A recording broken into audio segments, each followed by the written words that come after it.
Good day everybody, and welcome to another unboxing video here at Pips-N-Chits. Today we will be unboxing Mountaineers from Massif Games. Currently on Board Game Geek, it is ranking at a 7.9 on a scale of 10 with a complexity weight of 3 out of 5, so it's probably for an intermediate gamer. It's up to 1 to 6 players. Suggested age is 13 and up, with a minimum playing time of 30 minutes, but can go much longer. It says here up to 180 minutes. And it is basically a re-implementation of another game years ago. I believe it was just called the Mountaineer. And I think as I open this box up, it's just a, you can trace this game's roots to that game there. Let me get over here and cut this other side and get this out. So this was a Kickstarter game, and the original campaign started back in November of 2017, and it was supposed to ship in August of 2018, but it is now April of 2019, so a couple delays there. Looks like we got, right out of the box, some additional cards. I believe that these are Kickstarter exclusives.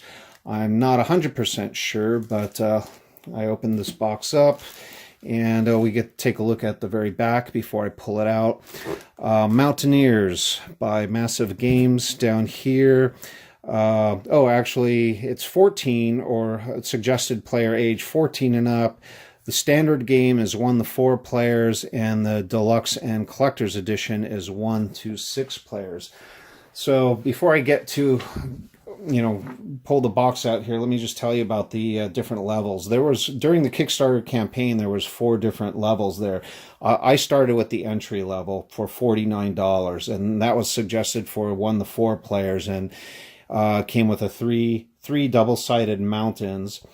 The second tier was for $75, and that added the capability of 5th and 6th players, and it gave you 2 new double-sided mountains.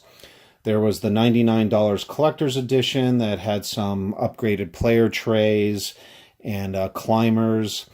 And finally, for $199, there was a tier there that you could name a glacier or a waterfall or a meadow or some other aspects on the actual game board or cards.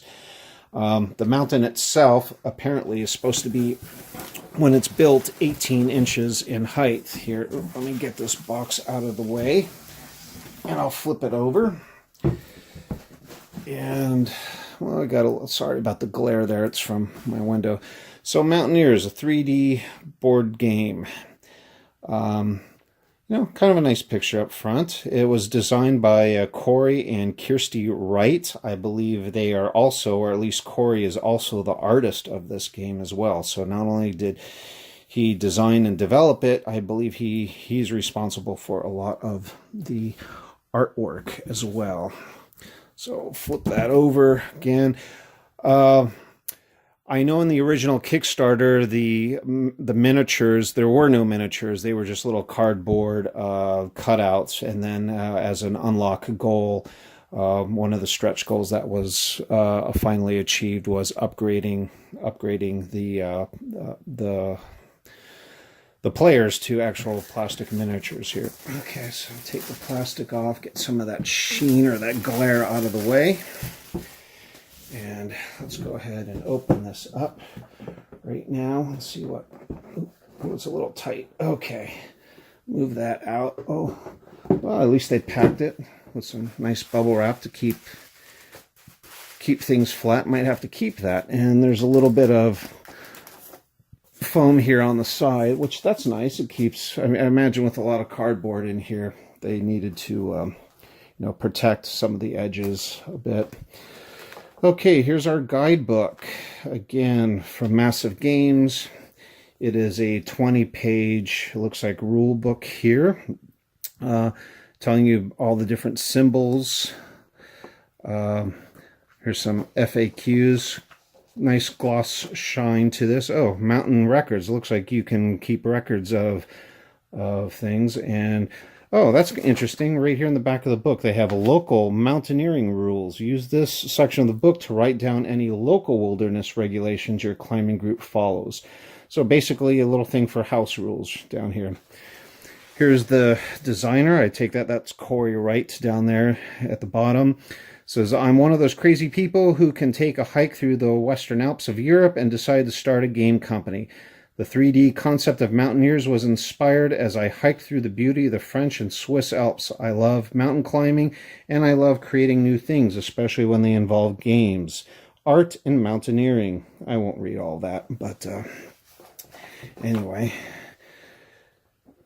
Well, pretty colorful, that's for sure. I will say the manual is, looks like it's got some good examples in there. Although I did read online, there was a few, I wouldn't say they were complaints, there were little issues. Some people said they wanted some examples of turns that, even though this book is 20 pages and it looks colorful, I guess there were some issues online. Some commenters who had already received the game in the last week said, you know, some of the things were a little hard to follow. So hopefully,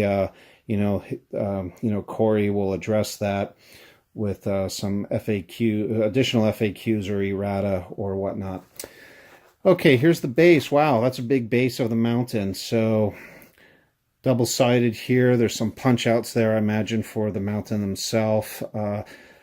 The mountain will rotate on the game board. But let's move that out of the way. Okay, mountain. Now remember, in the Kickstarter, the original, I was supposed to only get 3 boards. But in fact, it does look, as I open this up,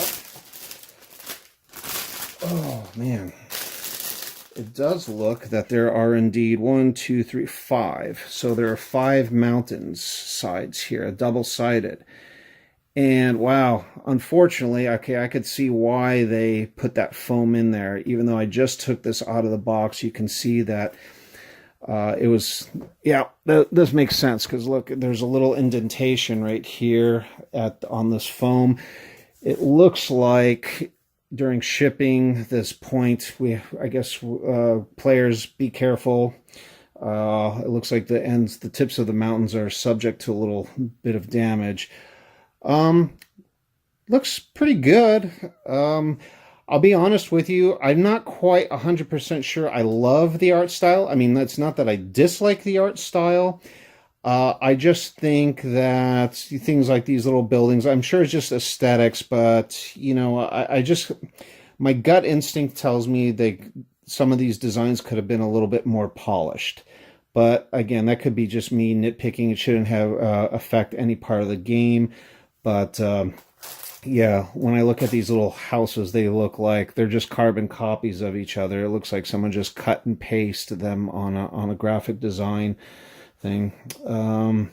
We have different levels here. You see 2,000 meters, 4,000 meters, 6,000 meters, 8,000 meters. Oh, right above here, there's a little cave right here. Yeah, again, these houses and trees and stuff, they just look like, you know, I guess maybe I just wish there was a little bit more polish to the artwork. But, you know, I'm still excited to play. So here are our 6 mountains. Again, 2 additional mountains came, or 3 came with the Kickstarter version here. Let's see. Oh, a couple other foam inserts here that I guess were supposed to keep the mountains in place. I could see little corner edges here. I don't know if it worked or not. Here's some bags. Obviously, we've got a lot of different bags here. I'll get those out of the way. Let's look at the dice. Oh, and rubber bands. There's some clear rubber bands. So basically, what these rubber bands are supposed to do is when you build your mountaintop, there's some grooves on the top of the mountain, and when you build this to look like a pyramid, that rubber band kind of holds the mountain together. I guess I really don't need to take this out of the bag, but a frosted dice. Looks like just a clear die that's got a little frost effect on it. Kind of thematic, I suppose, for glaciers and seeing that you're climbing in snow. Looks like some spinner pieces. I know this game does have a spinner in it. I'll look for that later. Okay, a bag with some wooden, just generic wooden tokens. I'm not quite sure what this orange one is, this big orange peg. It's probably for the condition board or something like that. But here's 4 markers right there. Speaking of condition board, this is double-sided. This was a Kickstarter unlock that is to be double-sided. This just gives some additional actions in the game to add a little bit more variety. I'm not quite, there's A and B side here. I'm not quite sure what all this means right now. But again, the artwork, I just wish there was a little bit more polished. I mean, it would have been nice to have maybe a faded background picture of a cabin, maybe some actual. It just looks like this was, I know it sounds like I'm complaining. I shouldn't. I mean, Corey put his heart into this, and I wish him the best. Let's see. Oh, here we go. These must be our miniatures. Where'd my little X-Acto knife go?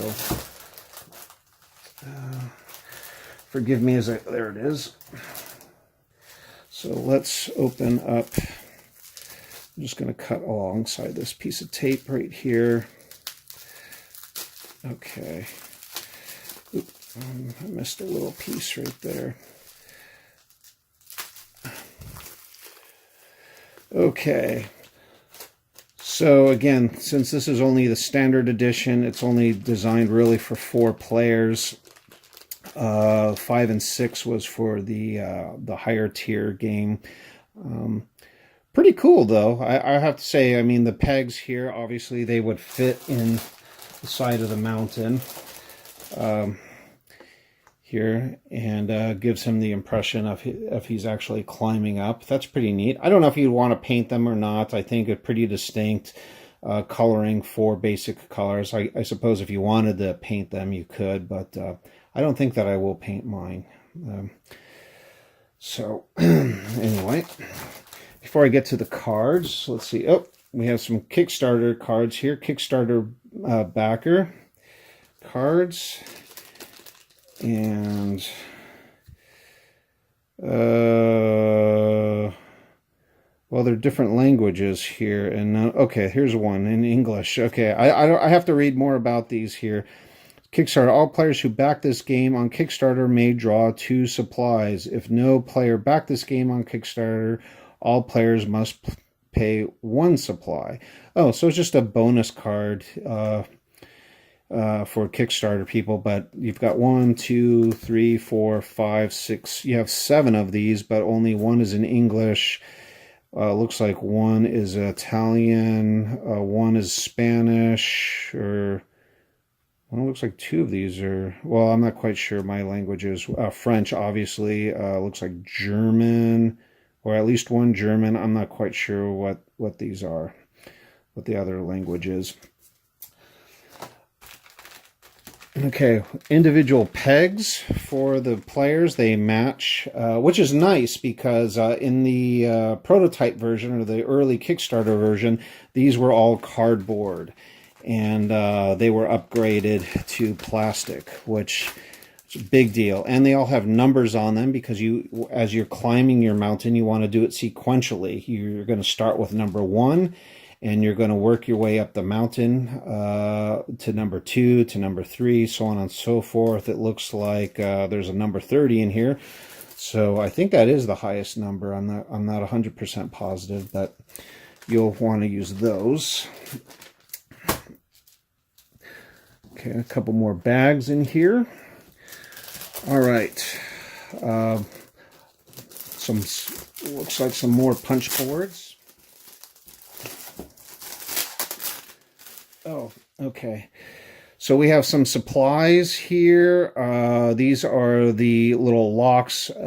These fit over the peg. So if you imagine the peg, one of these pegs in the mountain right there, and these will lock the pegs in place for gameplay. So I guess there's a sabotage element within the game that other gamers can kind of mess with your route. And by using these, and I don't know how you use them, but somehow when you put them on, the other players cannot mess with your little pegs there. So they're locked in place for the duration of the game. It looks like supplies, we have 1s and 2s. Here's the original cardboard climber now that I'm looking at it. So thank God the miniatures have replaced this, but this was I believe the original intent of the climber. Big difference. 4 different boards here for each of the different colors. So these are the player boards for the standard edition. Again, the deluxe edition, you got some upgraded plastic boards, but and then supplies. Now we're seeing 3s here, double-sided, and I guess here's a picture of what it would look like here when you're all said and done building it. Okay, I'll be honest with you, I'm not quite sure what these are. It looks like some type of scoring element on here. I see it 10 times, 5 times. These must be separate goals. This apparently looks like a stand. When you build this, it looks like some of these might build some kind of a little some kind of holder of some sort. I'm not quite sure what that is, but it's double-sided here. I'll flip to the other side, see what that is, and I couldn't tell you what that is, so I'll just go ahead and skip that. And finally, the game board itself. Wow. Okay. Oops, sorry, I just knocked the camera over. Here's the player board. Let me get that out and see a little bit more. I'm going to take it, let's see out of the camera here. We go from 1 up to 100. So it looks like a scoring mechanism that might go around the board. We have, it looks like a mirror image almost of things that are here printed in English on the side. Lake Bound Bridge, trail terrain. Again, artwork, not sure I'm 100% happy with that, but oh well. Holy smokes, this looks like some flavor and some lore here. I'm not sure if this is part of the game or not. It looks like, just kind of taking a quick glance at it, it's a history of different mountain teams or people. It says Reinhold Messner lost his brother in fingertips and toes due to a fatal expedition in 1970. However, he still went on to climb every mountain over 26,000 feet without supplemental oxygen. I guess just some different facts about different climbers. Looks like 10 essentials. I guess Corey's really into mountaining because he's got a lot of things here for, depending on what you're doing, your essentials: sun protection, navigation, a fire starter, repair kit, kind of like a little checklist, I guess. I assume it's not part of the game, but just something to kind of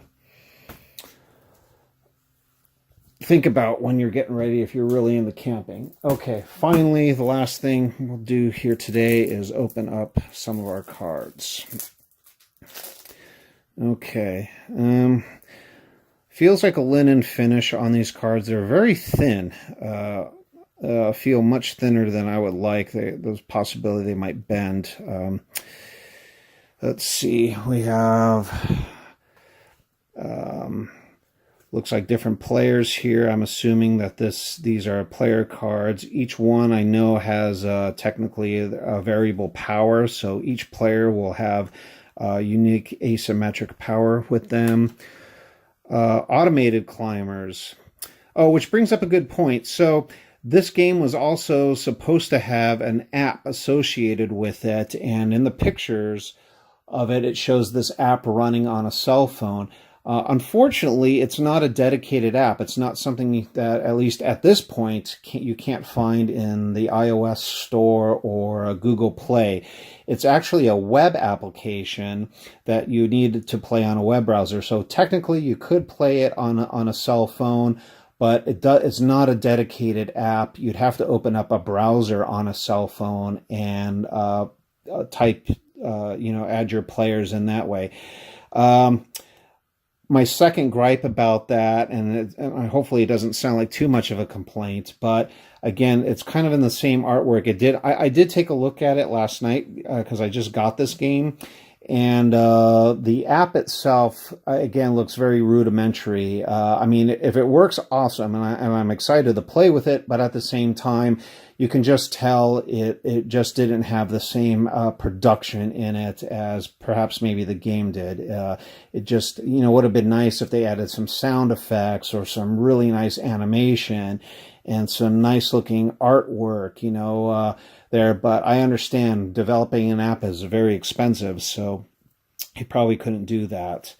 Looks like we have different backs here. We have some blue backs. We have some green backs here. Looks like the green, different